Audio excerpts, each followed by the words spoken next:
கந்தன் பெருமைகளை கேட்க காது கொடுத்துக் கொண்டிருக்கிறவர்களே வணக்கம். மற்ற கடவுள்கள் அசுரனை வதம் செய்தார்கள். சூரன் என்ற அரக்கனை வதைக்காமல் அரக்க மனத்தை மட்டும் வதைத்து அகிம்சைக்கு முதலடி எடுத்துக் கொடுத்தவனே முருகப்பெருமான் தான்.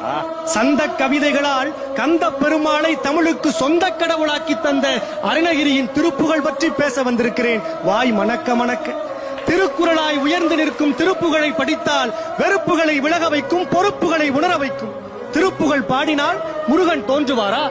இதே சந்தேகம் காளி பக்தன் சம்பந்தாண்டானுக்கும் வந்தது. அருணகிரியை வாதுக்களைத்தான். திருவண்ணாமலை வளைகாப்பு மண்டபத்தில் அருணகிரி திருப்புகழை பாடினார். முருகன் வரவே இல்லை. காரணம், குழந்தையாக்கி முருகனை உன் மடியிலேயே வைத்துக்கொள் என காளி பக்தன் சம்பந்தம் காளியோடு போட்ட ஒப்பந்தம். மதுரவாணி தானாட, மலையில் வேதன் ஆறாட, மறுபு வானில் உளோராட, மதியாட, வனச மாமியாராட, நெடிய மாமனாராட, மயிலுமாட நீயாடி வரவேணும் என